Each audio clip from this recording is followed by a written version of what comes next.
Hello, I am Patty Rose. Welcome to the Spent the Rent podcast. My guest today is a dear friend of the podcast, Blair Conrad. Welcome to the show. Hey, glad to be back. Yeah, so it's been a while since I've done an episode. I took a little bit of time off for the holidays. There's a lot happening nationally, but we're a local show mostly, so I'm not going to get into all of the stuff happening with Trump.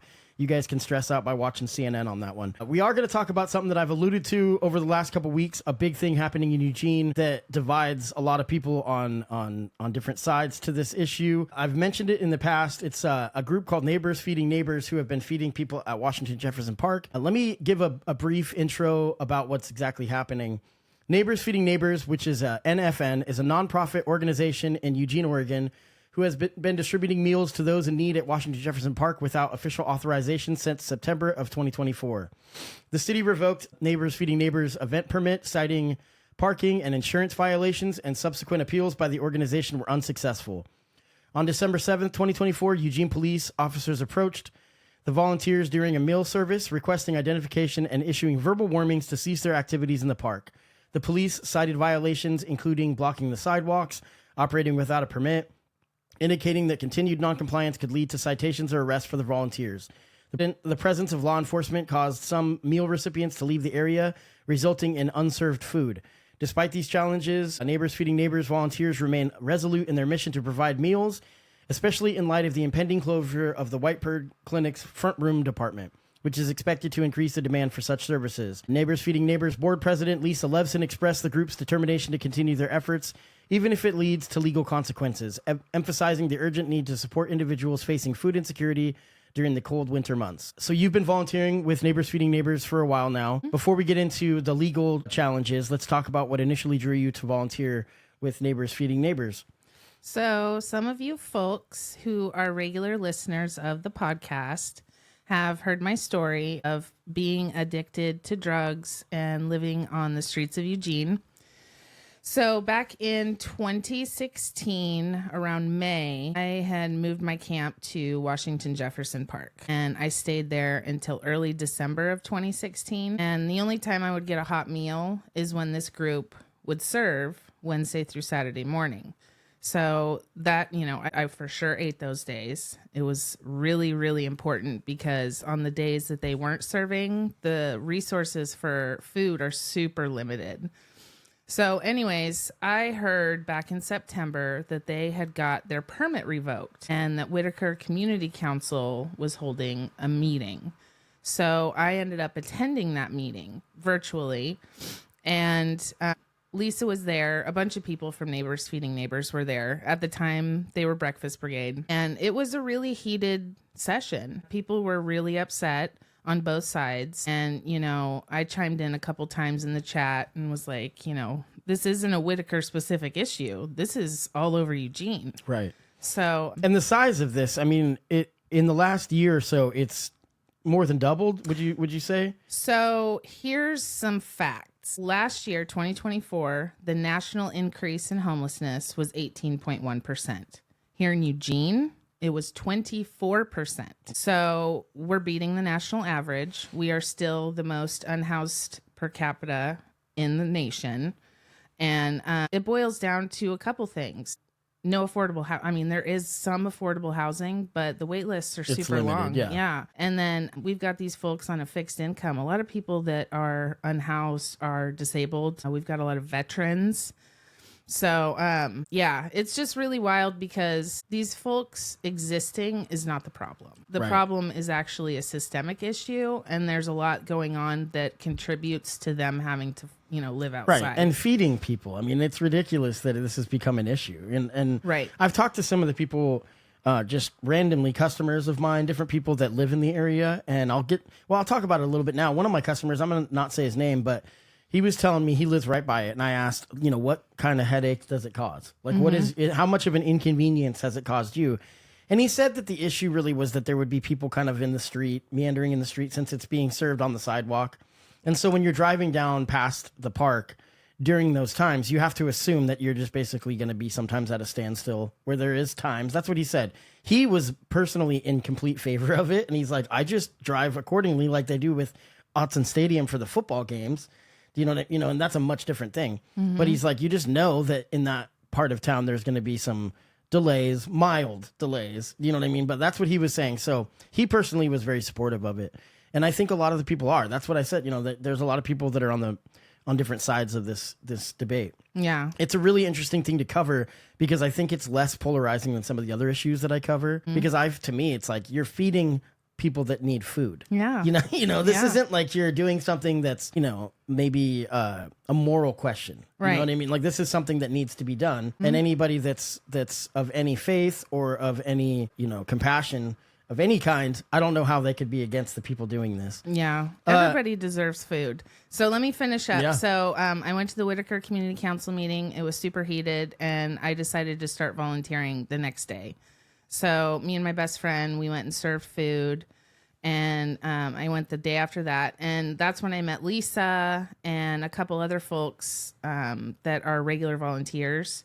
And I got really, really involved in the program really, really quickly. And this was back in September. I'm now the secretary and treasurer, and I volunteer as much as I can. I was also the volunteer coordinator, but I stepped back from that position when I started school this term because it's a very involved process to get folks to show up.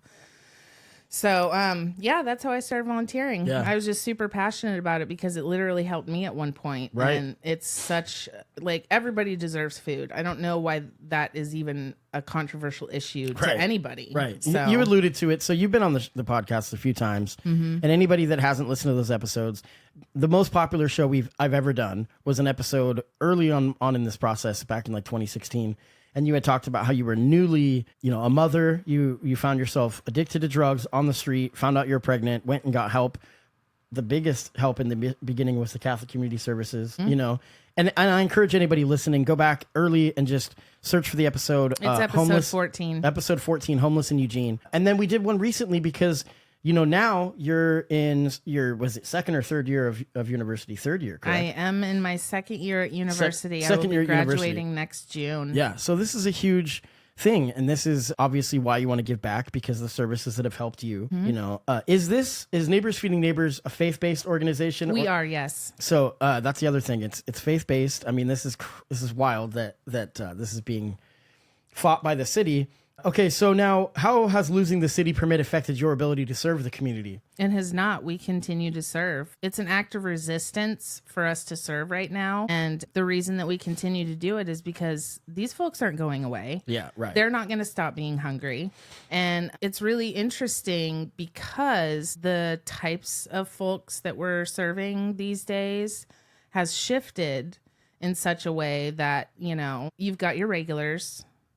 I've known some of these people since I was on the streets. And then now we're getting more families, a lot more elderly folks. It's just really interesting how the community has evolved in the sense the community that we serve has evolved into, it's really like the amount of people that have need. Yeah. It's folks from all walks of life. I've read that one of the complaints that people are saying is it's not just homeless people, it's college students as well, and that are coming to get food. Yeah. And so this is my reaction to this. First of all, what is a college student? First of all, I hate it when people say college students don't have cars, for example. I'm like, well, that's a really ridiculous we have free bus passes. Blanket statement.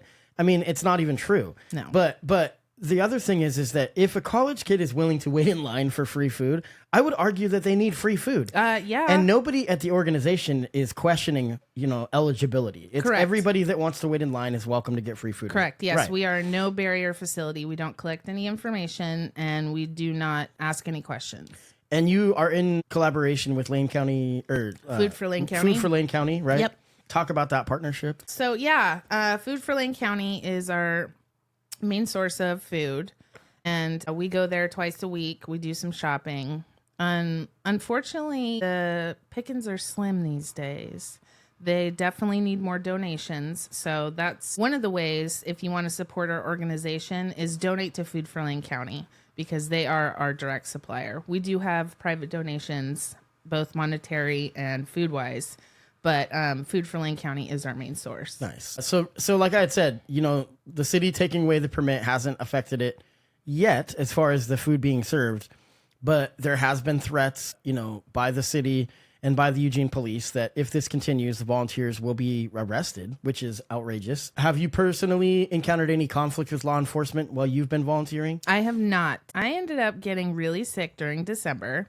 So when all this was going down, I was super sick. And then I got COVID. And then I was sick again. So it was just, anyways, that's besides the point. No, I have not. Have any of the people? Yes. So what does that situation look like, roughly? So on December 7th, when they came to service, they took the names and phone numbers and identification information for several of our volunteers, some of which are very older. So, it scared everybody. It scared the clients. It scared the volunteers. It was really, really shocking because the fact that the city would take it that far when we're providing an essential service. And have been for many Yes, like 11 years without missing a single day. What do you think has changed? You're obviously not representing the city, but what would you say has changed in the eyes of the city? So here's the thing. We have been harassed by the city approximately on average every year and a half since COVID, and which is really interesting because when COVID started and they had everybody move to the park, they requested that we continue service. Right. The city did. They were like, please help us. And we did, we continued. Then COVID was over and they're like, all right, get everybody out of the park, including you guys. And we were just like, we're not going anywhere. Yeah. We're going to stay. So I want to give a little history about Neighbors Feeding Neighbors real please. quick. So 11 years ago, it was started by Brother Charlie Smith of Eugene Catholic Workers, and another one of our board members, Jan Zoll, founded Badass Feeding Frenzy. So both organizations fed the hungry and merged in 2019. In 2022, we became the Breakfast Brigade, and our fiscal sponsor was Burrito Brigade. They run the Waste to Taste program. And then on September 6th, or 7th, I think it was the 6th of last year, when the city revoked our permit, Burrito Brigade severed ties with us. So that's when we were like, okay, we need a rebrand.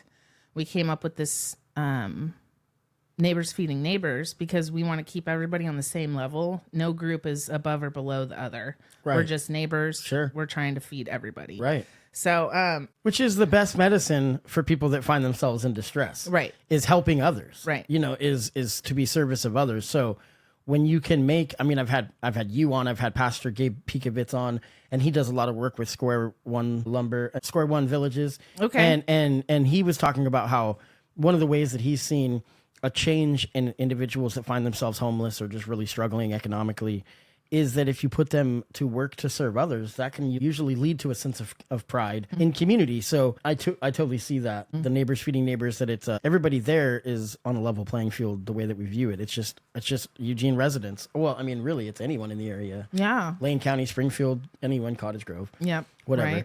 Right. Can you share a memorable moment or story from the time with you working with Neighbors Feeding Neighbors? So I don't have a specific story, but as a volunteer who has also been someone that has been served by this organization, I had mentioned earlier that there are still folks that I was unhoused with still in that life. And when they see me, one person who I was really close with back then came through the line, saw me, and their eyes just got so big. They were like, oh my God, Blair. And I was like, oh my God, hey. And she looked at me and she was like, you look so good.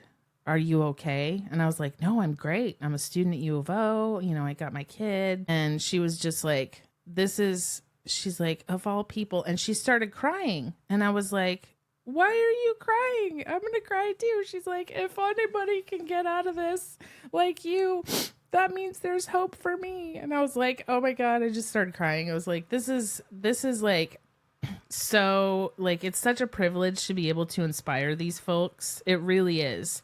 And, being somebody that has been served again, like I know how to interact with these folks in a way that's respectful and hopefully bring a little bit of joy to their day. So, it's altruism is a real thing. I'm not going to lie. Like altruism is a real thing, But the fact of the matter is I know I'm doing important work because these folks are like so appreciative. Totally. Like genuinely. And so that just like, it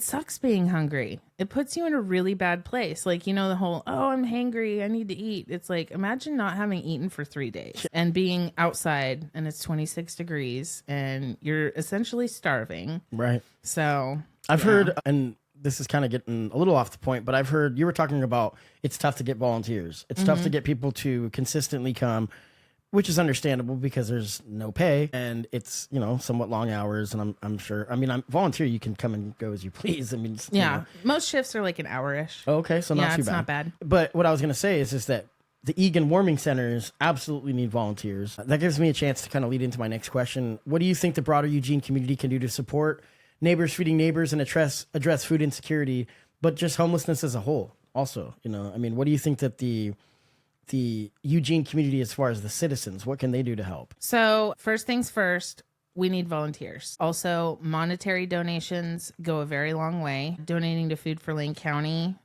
either with your money or your food, is super important. So as far as like food insecurity goes, there are little free pantries around the city, and those always need filled. As soon as they get filled, they're empty within an hour or two.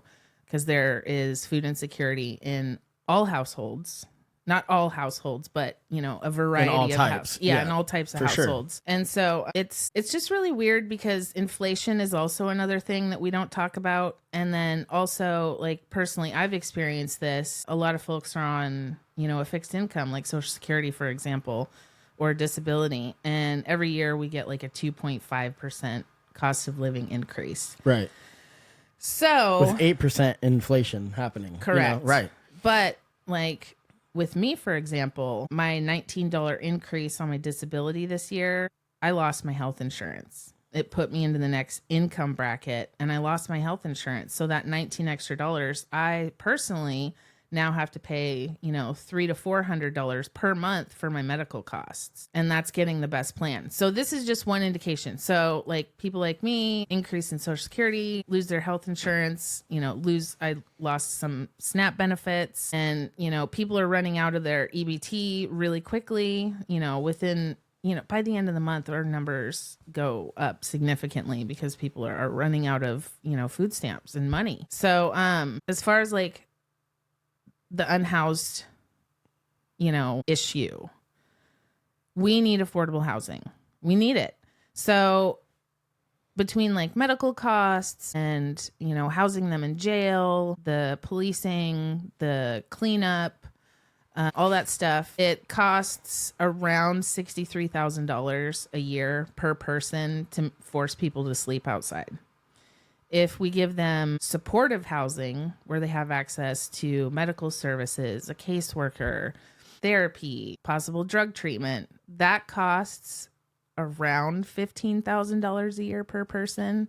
So it's actually cost effective to do something like this. But, you know, there's those naysayers who are like, I'm not going to pay for somebody else to live for free. It's like, yeah, you're literally paying more to force them to sleep outside. So, yeah. Right. But going to city council meetings is one way to like get the inner workings of how things are actually, you know, being talked about as far as the community is concerned. But it's also an opportunity for you as a citizen of the city to speak up and be like, hey, this is a problem. We need to fix it. Let's talk about it. So, yeah, just pushing for affordable housing. Yeah.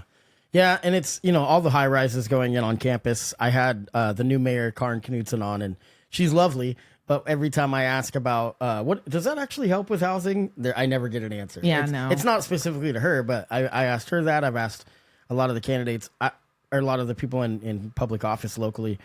I don't know. I mean, it's not probably a terrible thing that there's more just dwellings to rent, but these places that are going on campus, these new 15-story high rises, they're like $3,500 for 2 bedrooms. Yep. It's outrageous. Yep. I mean, that's like Los Angeles pricing. Yep. And, you know, we're going to see more and more of this. Speaking of Los Angeles, because of the fires, you're going to see a lot of people relocating to Oregon, to, you know, different places along the West Coast. And so it's going to create a new set of problems. I mentioned that I'm not going to get deep into the Trump stuff, but I will say that with federal funding being cut, especially to potentially to sanctuary states like Oregon, California, and Washington, we're going to see all kinds of new sets of issues. So these next few months will be turbulent. I don't really know what to tell people as far as where to turn for some sort of relief in any of that, because there's a lot of negative news coming out. So back to the issue, so Whitebird, I had mentioned in the intro about Whitebird closing the front room. I know, again, you're not representing Whitebird, but you're pretty familiar with this stuff. Can you speak on what the Whitebird Clinic's front room was all about, what they were offering as far as services? Yeah, so they closed on December 13th of last month, and it was a devastating hit to the unhoused community. So they provided food, they provided outreach supplies, like, clients could get a tent every 3 months. They did, hygiene supplies and sleeping bags and clothing. And sometimes there were shoes and, warming kits and just a lot. Yeah. Yeah. Basically anything you need to survive on the streets, they would provide. And they were open most days.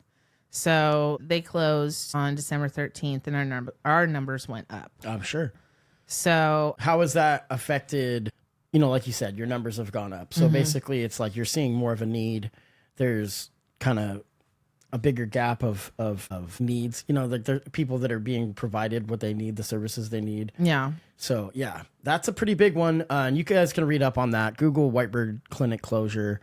There's a lot more information online about that. I just want to say really quick, we do have an outreach day on Saturdays. We usually have a giveaway with like clothes, hygiene supplies, blankets if we can source them. Oh, that's another thing. To help out our organization, we need outreach stuff. Hygiene stuff, clothing, shoes are really important right now. Coats, blankets, socks, hand warmers, trying to think what else. Just a lot of stuff, especially anything right that you want to donate. Where would people go to do that? 873 Bel Air Avenue. It's BELAIR Avenue here in Eugene, 97404. There are bins outside the front door where you can drop items off at, and they will be distributed accordingly. Yeah, nice. So now there's been a letter written to the city. I was going to read some of it, because this is basically from Neighbors Feeding Neighbors, and they're kind of, reaching out to the city, trying to plead their case to give a little bit of consideration to continue their permit. Yeah, let me give some context. I was going to say, yeah, before I do, go ahead. So, yeah, we have hired a lawyer. His name is Matt Watkins. His business is in the Whitaker. And he thinks what we're doing is super important. And he's really done a lot of research and a lot of hard work to get this letter put together, but also be prepared so that if anything does happen to us legally, citations, arrests, stuff like that, that he will be available to remedy that situation and get us the proper counsel. Now, one of the things that's happened, it's not just the city revoking the permit, it's also raising the rate to get it renewed, right? Like, so. Oh, yes. So what was it? Was it $40 a month? So it was $40 a month, and they rewrote the rules and changed it to $75 a day. So that's $480 a year to $15,400 a year. So that's basically like you're not going to be able to do this. Like that's the goal. No, they literally are trying to price us out. So this letter was written to the city from Neighbors Feeding Neighbors, and I'm going to go ahead and read it. Greetings to all parties named herein. I am writing you on behalf of my client, Neighbors Feeding Neighbors. This is from the attorney. Hereinafter NFN, a local nonprofit faith-based organization which ministers to the community by providing a non-barrier source of food for many of our most vulnerable citizens by serving meals in a public venue. As you are probably aware, for several years now, NFN has been providing meals on 4 days a week at Washington Jefferson Park during normal hours of park operation. The park is located, and we don't need to get into all that. The park is served to be the only suitable location with the city of Eugene that NFN has been able to locate. This is due to various criteria that the organization's mission requires. A non-exhaustive list of criteria that NFN has identified as necessary for its work includes, but is not limited to, a public venue, the ability to accommodate a sizable manner of participants, shelter from the elements, which is provided by the freeway overpass above the park, proximity to the primary recipients of NFN service, and distance from entities such as school, which would restrict certain participants from being served by NFN's mission. Washington Jefferson Park is the only public venue in Eugene that NFN has identified which meets all the criteria. In performing its work, NFN and other members of the community assemble together in a peaceable manner to consult for their common good. NFN believes they are feeding the needy. Its members are engaging in the natural right to worship the Almighty according to the dictates of their own consciences. One such dictate of the conscience is held by many members of NFN is explained by Matthew 25:31 through 46 and summarized by Jesus Christ in lane 40 of that passage. And this is from the Bible. Quote, "The king will reply, 'Truly I tell you, whether you did for of the least of these brothers and sisters of mine, you did for me.'" End quote. To the inheritance of this philosophy, ministry is performed through action by caring for those who need it, not by empty words. The passage instructs the loving service towards humanity is loving service toward the Almighty. Conversely, the passage warns the ignoring of the needy and the downtrodden is the equivalent to turning one's back to the Almighty. Beginning in 2024, the city of Eugene commenced activities meant to undermine, limit, or restrict the work of NFN. This began with the city's revocation of NFN's permit to assemble within the park. Prior to the revocation, NFN had made an effort to comply with all of the city's demands in order to perform its mission. The city of Eugene then began to impose arbitrarily increased fees, as we had mentioned, to apply for a permit, and it has increased the frequency with it is requiring NFN to apply for new permits. More recently, NFN has faced threats of arrest, the installation of police surveillance cameras at its service location, and increased police presence at its service.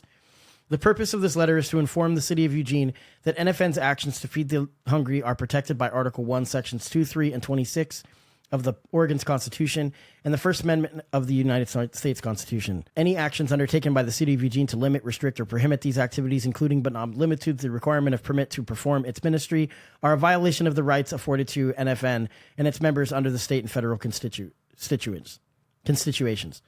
The city's actions intend to limit, restrict, or prohibit NFN's activities also violate UT USC 2000.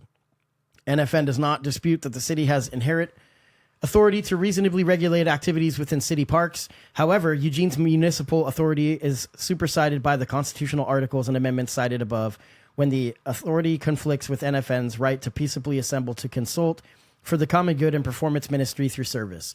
NFN steadfastly believe that they are any section of the Eugene Municipal Code or the Oregon Revised Statutes, which is used to restrict its present activities, will not survive or direct as applied challenges to their constitutionality in any future civil or criminal actions should they arise.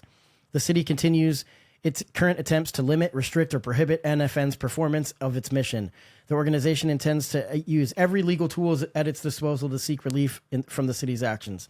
This may include, but is not limited to, seeking declaratory or injunctive relief or the commencement of a civil complaint seeking compensation from the city's intrusion into the constitutional rights of NFN and its members.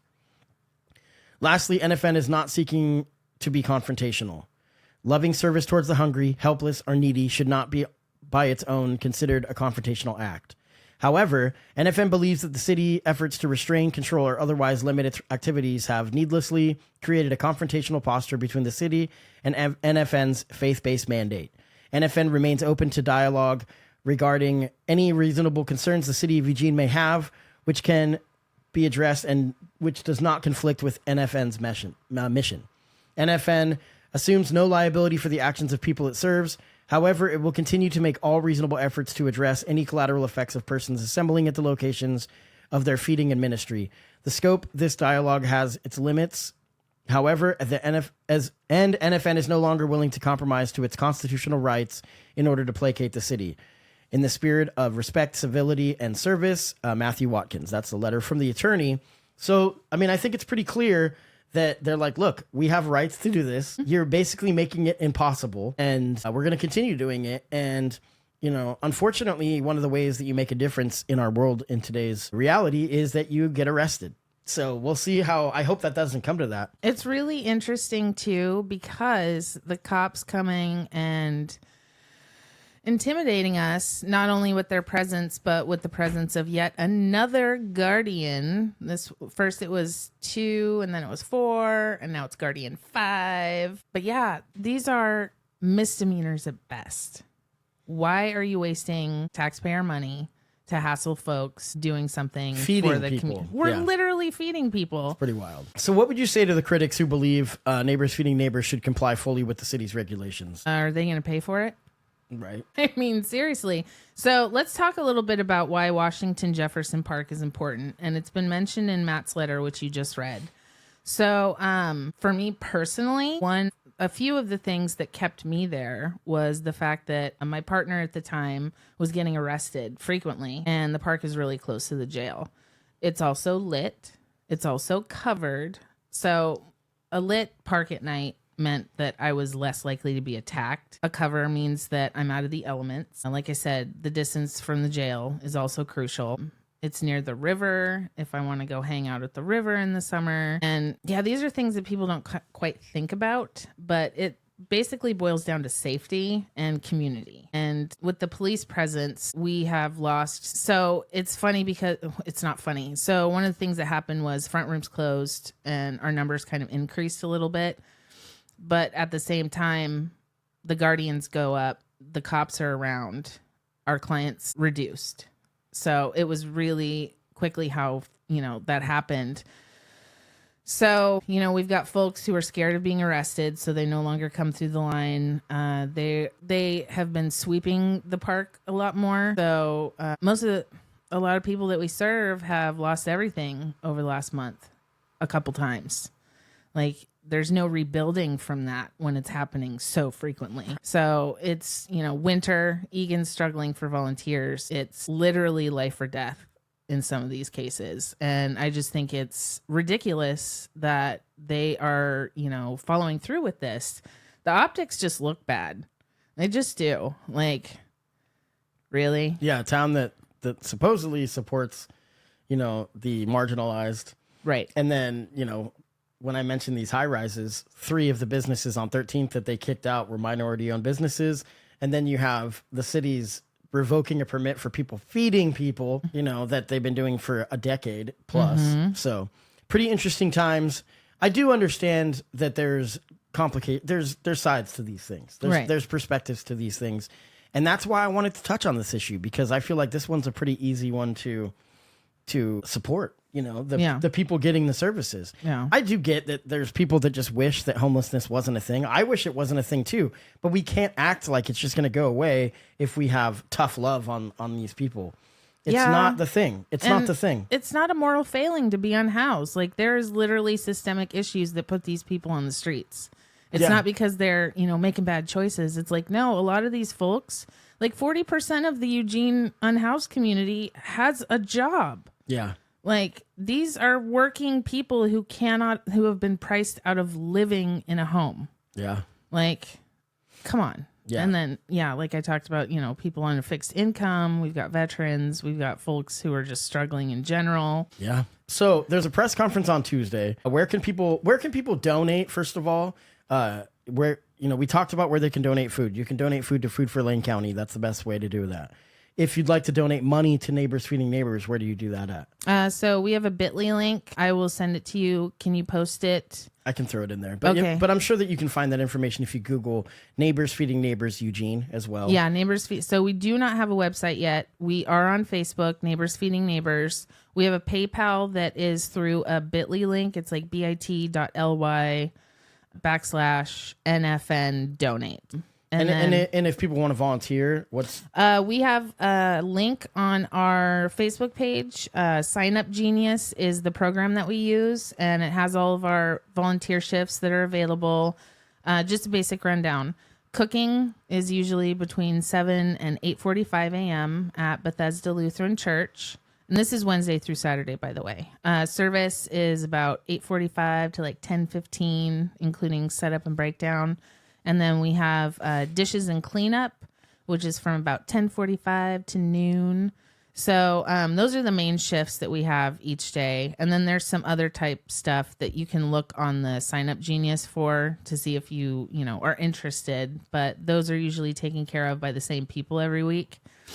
So you don't have a website, but like you said, you have a Facebook page. So people can find the Facebook page, Neighbors Feeding Neighbors Eugene, right, is the Facebook page. Because I Googled it, and there's a few of them across the country, which is good. But there's one in North Carolina. There's a couple different ones, so. Yeah. So make sure that if you're donating to the one in Eugene. Hey, Blair Conrad, Wait a minute. Yeah. So just real quick, press conference Tuesday, 5th in Washington, 10:30 a.m. And we're going to discuss not only our position, but what we plan for the future. And we're going to talk about the fact that the city has asked us to move.